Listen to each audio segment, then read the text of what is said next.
Hey there, have you ever wanted to know what the famous MMO Wizard101 would look like in Minecraft? No? Well, here it is anyway. This is a project I've been working on occasionally for about a year and a half now, and something I would actually finally really want to show off. This world started off, believe it or not, as a survival server me and my friends started on the mod pack All the Mod 7.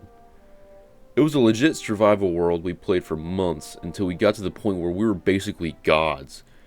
And we decided we wanted to build mega bases. He went off to make like an underwater rapture type city from BioShock. And I, of course, went to make Wizard City. Not just one segment though.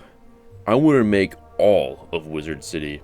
And I went hard with this build. The first few areas being basically done entirely in survival, with the help of, a few mod tools, but done in survival nonetheless.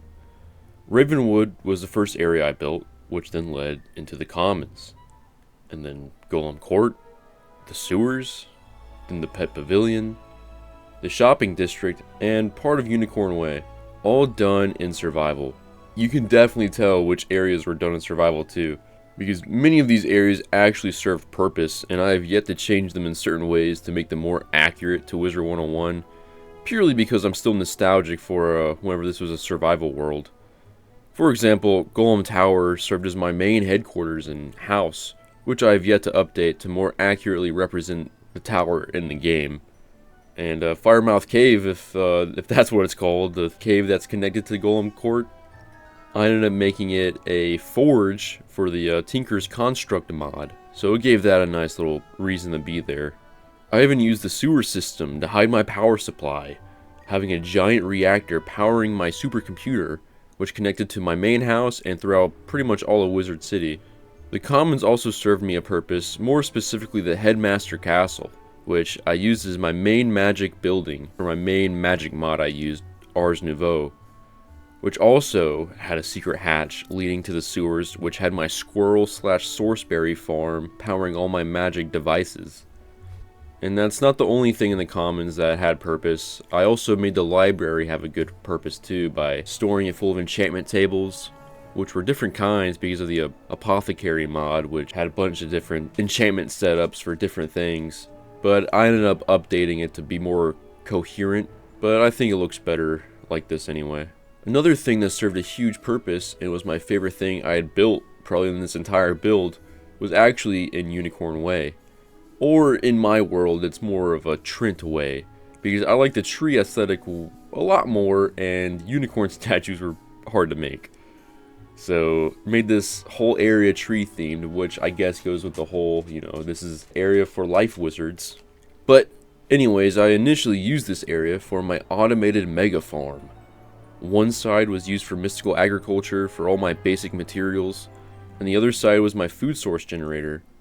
Both sides were automated using the Weaverns from the Ars Nouveau mod to collect the materials, which led underground using pipes and stuff and connecting to my mass storage, as well as using witches down here to craft my superfood for me. Nonetheless, this creation made me proud.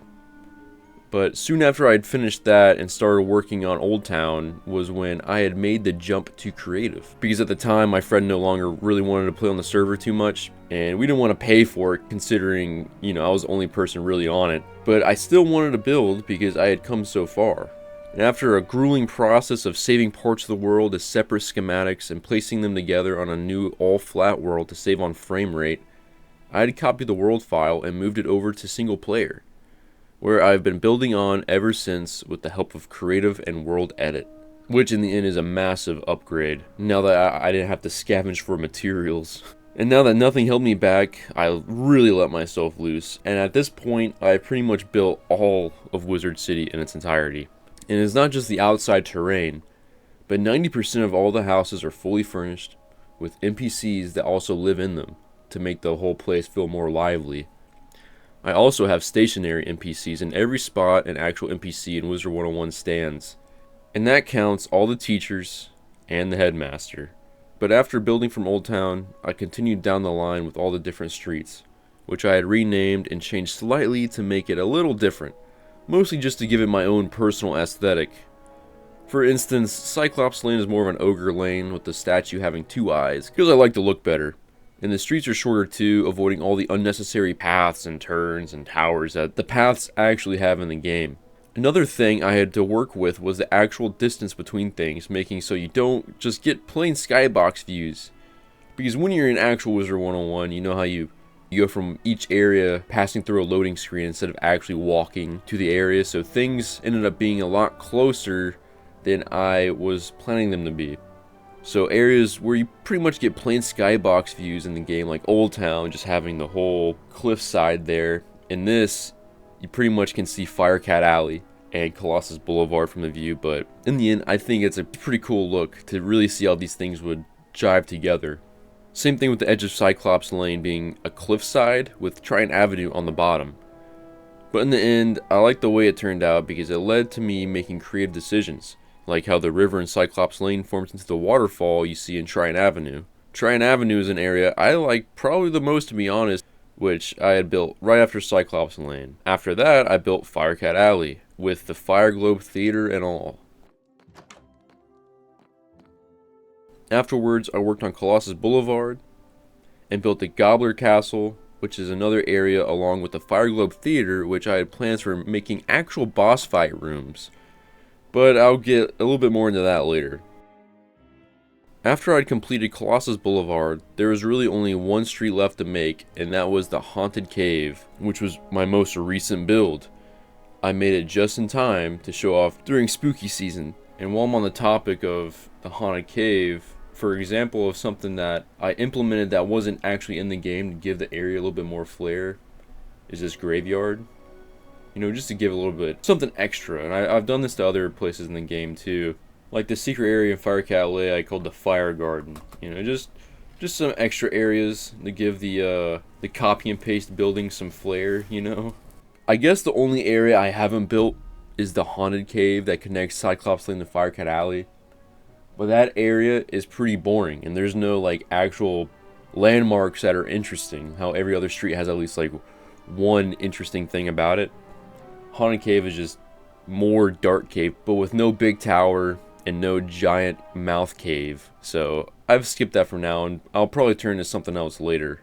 Another area I haven't quite finished is the PvP area, which the original idea was to make this a server world where we would have like PvP and magic stuff, but it didn't quite turn out that way. But maybe things will change in the future. And while we're on the topic of the future of this world, the idea was to make this an actual map, if not a server, with quests and enemies, which is the next thing on my to-do list involving the build. So in my eyes, right now the map isn't exactly 100% complete, so I don't have the download up for people yet, if I can even figure out how to, where I would even, you know, put it up, considering this is a very specific mod pack with a very specific version, so might be a little interesting trying to actually have people play the map. But for the meantime, that's pretty much the story and all I really have to say about the world. And at this point, I pretty much just want to show it off. So I appreciate you guys for watching this video. And if you think this giant build is cool, then a like would be very much appreciated. And a sub would be pretty cool too. This is actually kind of my 500 subscriber special, considering I just hit that mark. And I just want to say I appreciate all those who actually like the stupid content I make. This is pretty much just a hobby. You know, so my videos aren't very consistent with theme. Pretty much just make videos on whatever I want to make that day, you know? Well, anyways, thank you guys, and you can just sit back, enjoy the ride, and have a nasty night.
Huh?